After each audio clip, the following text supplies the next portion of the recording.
Gente, será que todo mundo reconhece a própria identidade? Ué, Cleide, eu tenho minha identidade, se é onde eu nasci, se é onde o número dela. Não, não é isso que eu tô falando, não.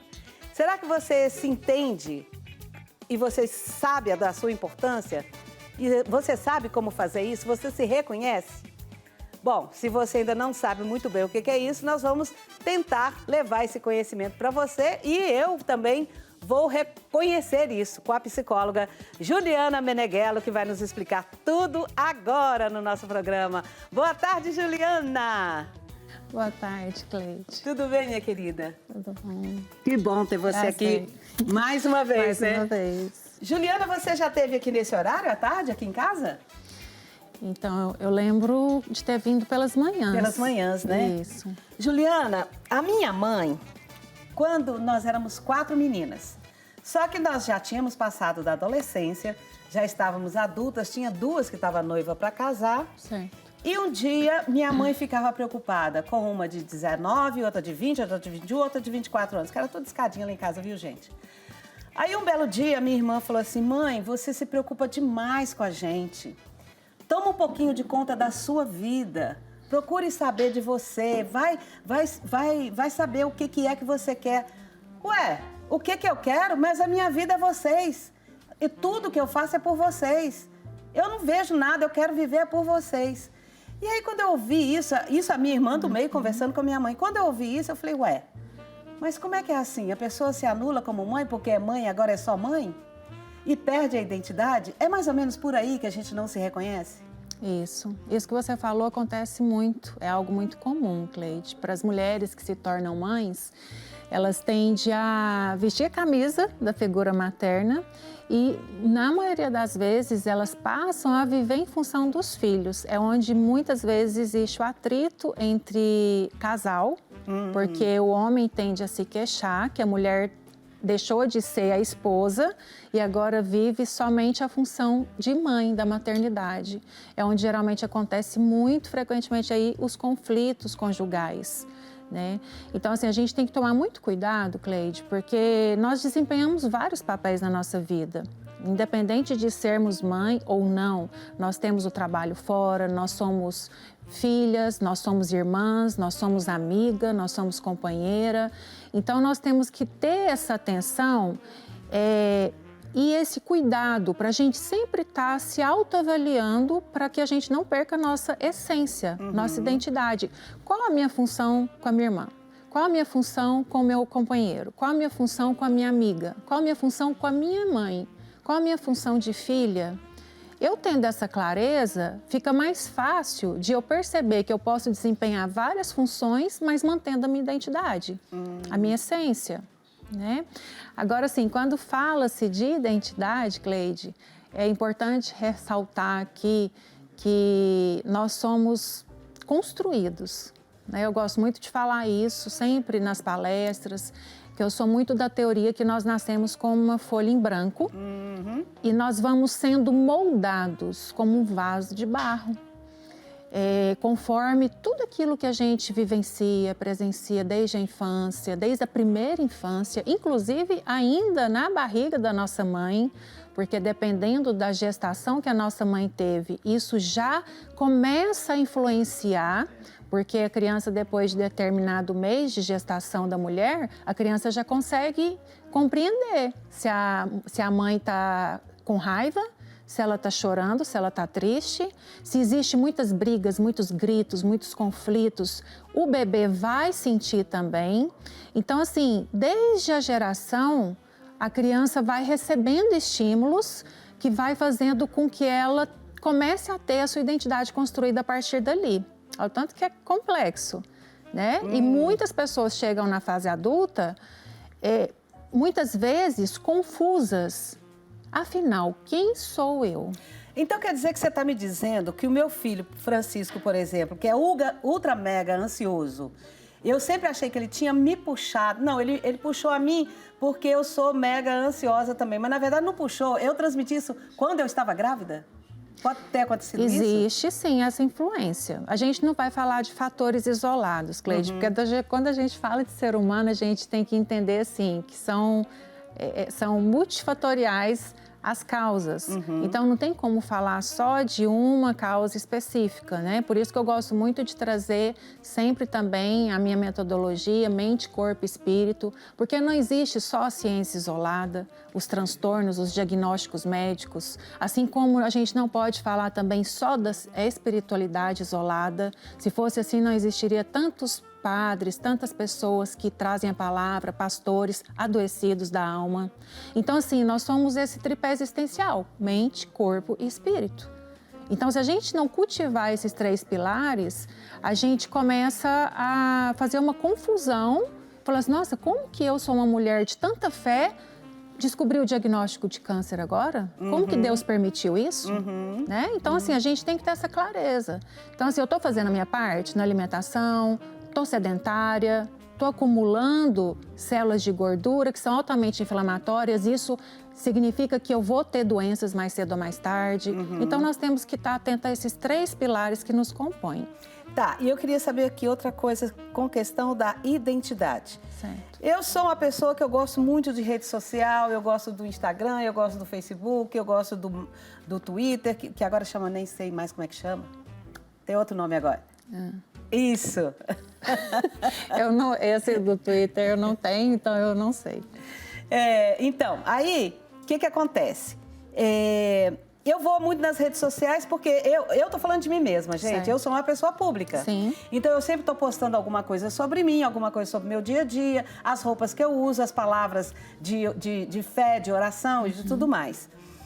Mas será que na minha particularidade, será que com as pessoas que são mais próximas de mim, será que pelas redes sociais eu estou sendo verdadeira? Eu estou sendo eu mesma? Ou será que eu estou sendo uma pessoa diferente que eu estou construindo ali naquela rede? Será que está todo mundo construindo alguma coisa? Eu vi um gráfico hoje que eu achei muito interessante. O gráfico tinha assim, ó, uma bola e as porcentagens. 60% coach, 30% influencer, 10% de designer de sobrancelha, 5% nós. Quer dizer, essas outras pessoas, o universo delas estão muito maiores, porque elas estão tomando conta desse universo de rede social e não estão sendo elas mesmas. Será que a gente não está sendo? Ou a gente deixa de vez em quando escapar o nosso eu? Ou alguém está nos julgando? Então, Cleide, eu falo que é uma faca de 2 gumes, né? Depende da pessoa. Por que eu falo isso? Existem aquelas pessoas que usam a rede social como uma, vamos chamar de máscara social, né? Para fazer uma interpretação de uma personagem a qual ela não se encaixa, ou seja, não tem coerência a pessoa que ela é e o que ela publica. Por outro lado, Cleide, existe sim as pessoas que não estão ainda bem evoluídas emocionalmente e espiritualmente e estão tentando se moldar através da rede social. Geralmente são pessoas mais retraídas, mais tímidas e muitas coisas que elas postam vêm ao encontro do que elas querem ser. Isso seria um exercício que isso pode introjetar? Sim, claro, porque é um condicionamento mental. Olha, interessante, então, é positivo. Positivo, totalmente positivo. Então, assim, a gente tem que ter... Por isso que eu falo, Cleide, é muito difícil, assim, a gente tem que se policiar o tempo todo. Nós, seres humanos, nós temos uma tendência de julgar. Toda vez eu, Juliana, por exemplo, que atualmente eu ando desse jeito. Toda vez que eu me percebo fazendo um julgamento, eu puxo para mim uma autorreflexão. Por que eu estou pré-julgando uma pessoa que eu nem conheço?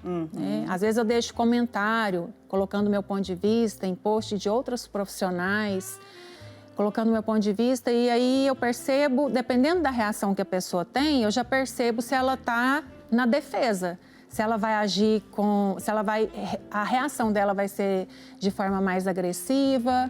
Então eu já percebo que é uma pessoa que não está preparada para um debate ali no sentido de discussão sobre um assunto. É uma pessoa que não acessou sua verdadeira identidade, porque quando a pessoa acessa sua verdadeira identidade, Cleide, pouca coisa abala ela. Ela não vai ver tudo como ofensa, ela não vai ver tudo como uma crítica, como algo para ofendê-la, para machucá-la, sabe? E por outro lado, se a gente escreve alguma coisa isso falando ainda da nossa identidade. Você escreveu alguma coisa, uma opinião. Aí você vai ler para ver se não tem algum erro de digitação, algum erro de português, de pontuação. No que você lê aquilo, você fala, opa, mas isso aqui tá muito... tá passando um pouco da medida. Você fala, tic, tic, tic, tic, tic, e tira tudo, e não posta mais. Isso é se reconhecer também? É uma identidade que eu estou reconhecendo? Sim, dependendo do conteúdo que ela apagou, é uma forma dela se redimir. Não necessariamente seja um ato de insegurança por ela ter apagado. Não é insegurança. No caso, às vezes ela pensa, pra... não, isso aqui pode ofender alguém. Ela começa a ter mais cautela. Às vezes é uma atitude assertiva e não de passividade, de recuar, de timidez, de insegurança, sabe? Tá muito mais voltada, às vezes, com uma questão de cuidado. Né? Falou assim, não, talvez alguém pode ler isso aqui e se sentir magoado, machucado, ferido, vou tirar. Tá, então, tem pessoas, Cleide, que estão se trabalhando, se condicionando para se tornarem pessoas melhores. Né? Então, por isso que eu falo que a gente tem que tomar muito cuidado. Por exemplo, você fala algo para mim, aí a gente se encontra na rua, num restaurante, eles falam assim, aí eu falo para você, Cleide, aquilo que você me falou, eu fiquei refletindo sobre aquilo, obrigada por ter me falado, me fez pensar. Mas eu também poderia te encontrar no restaurante e nem fingir que eu não te vi, porque aquilo que você me falou me feriu. Ah, entendi. Né? Então, assim, a gente tem que sempre estar com esse olhar mais atento. Né? Assim, o que eu estou fazendo com aquilo que chega até mim? Está me agregando? Está fazendo com que eu me condicione para me tornar uma pessoa melhor? Eu estou tendo humildade para aceitar aquilo como uma verdade? Porque a humildade é um dos pilares que eu falo para se acessar a verdadeira identidade. A pessoa tem que praticar, tem que ter humildade. A humildade que você fala é abrir a mente e o coração para receber críticas, para entender, e não a humildade de abaixar a cabeça. Não a humildade de abaixar a cabeça, mas a humildade para reconhecer que ela é falha, que ela tem os pecados dela, que ela comete os erros dela e que a partir dali ela pode buscar melhorias. Juliana, outra coisa que eu gostaria de saber é com a questão da identidade. Eu, com o passar do tempo, eu hipoteticamente, ou você que está em casa, qualquer um de nós, eu reconheço que eu sou uma pessoa meio chata. Mas eu estou tentando não ser chata, mas eu continuo sendo chata. Eu estou reconhecendo a minha identidade? Depende. Tudo tem um depende, Cleide, porque assim, chata... Mas eu sou muito chata. Chata no sentido, você está se prejudicando com isso? Você está prejudicando as pessoas à sua volta? Ou você está... O que você chama de chata? Uma pessoa insistente, por exemplo. Insistente? Uma pessoa assim... Juliana, vamos sair comigo, vamos para o restaurante comigo? Não, Cleide, eu não posso não. Juliana, por favor, vamos. Não, Cleide, não vai dar para ir. Não, por favor. Isso para não contrariar, para parar de encher a paciência, fala, vamos então. Sabe esse tipo de gente, assim, que é insistente? Uma pessoa que reconhece, não, realmente eu sou chata. E aí eu vi a minha identidade de chata, né? Eu já me reconheci. Essa é a minha personalidade. Agora eu tenho que melhorar isso. Isso também é um caminho. É um caminho. Aí é você perceber, é a tomada de consciência. Toda transformação, Cleide, ela só vai acontecer quando a pessoa tiver a tomada de consciência. Que é isso, a pessoa reconhecer, a pessoa se perceber. Porque através dessa autopercepção é que ela vai ter condições de mudar. A gente só muda aquilo que a gente conhece. Então, se eu não me conheço, se eu não percebo que eu sou uma pessoa insistente e isso pode me tornar uma pessoa chata, como que eu vou mudar isso? Então, não adianta também só a pessoa identificar a verdade ali que ela traz. Vamos pegar esse exemplo seu, de ser insistente. É uma verdade que você já tem consciência. Mas só que se não tiver humildade para reconhecer e atitude para modificar, nada vai acontecer. Você vai continuar sendo essa pessoa insistente. Agora, tem gente nos vendo em casa e está perguntando, tá, tudo bem, eu reconheço que eu sou uma pessoa chata ou qualquer outro, vamos dizer assim, defeito, vamos dizer. Aí eu tentei mudar da primeira vez. Aí eu tô falando comigo, eu não vou insistir. Quando eu vejo, eu insisti. Aí depois eu falo, quer saber? Eu não vou mudar mesmo. Como é que eu faço para entender que não é da primeira vez que eu vou conseguir, que eu tô reconhecendo a minha insistência, mas eu não consegui? Tem como eu fazer isso, eu tentar todas as vezes até não conseguir? Ou tentou uma, 2 vezes, não conseguiu, deu a mão na palmatória? Tem, eu sempre falo isso, nós somos seres humanos, nós somos seres mutáveis. Nós estamos em constante aprendizado, nós estamos sempre tendo condições. Eu falo assim, enquanto a gente está respirando, a gente pode mudar alguma coisa na gente. Verdade. Né? Então, enquanto há vida, há possibilidade de mudança. Então, a pessoa tendo a clareza que a qualquer momento, por mais que demore, porque eu tendo a clareza que eu levei uma vida toda tendo um determinado padrão de comportamento e que não vai ser do dia para a noite que eu vou mudar. Né? Então, assim, a partir daí eu começo a compreender que é um processo gradativo, é um processo de reaprendizagem, né? Onde eu vou estar fazendo uma reconstrução do meu próprio eu. Isso é tão possível. Quando a pessoa fala assim, Cleide, fala assim, eu sou assim, não adianta porque eu nasci assim, vou morrer assim. Inclusive, essa foi uma frase que eu cresci ouvindo, porque minha avó paterna trazia muito esse ditado, que é uma crença totalmente limitante. Porque imagina uma pessoa passar uma vida sofrendo por ser daquela maneira e ela não ter a mente aberta para aceitar a ideia de que ela pode ser uma pessoa melhor, pode ser uma pessoa diferente. Se ela acredita de verdade que ela nasceu daquele jeito, ela vai morrer daquele jeito, é uma pessoa que está fadada a frustrações eternas, até o último dia de vida. E tem um ditado que eu adoro, só não muda de ideia quem não as tem. Exato.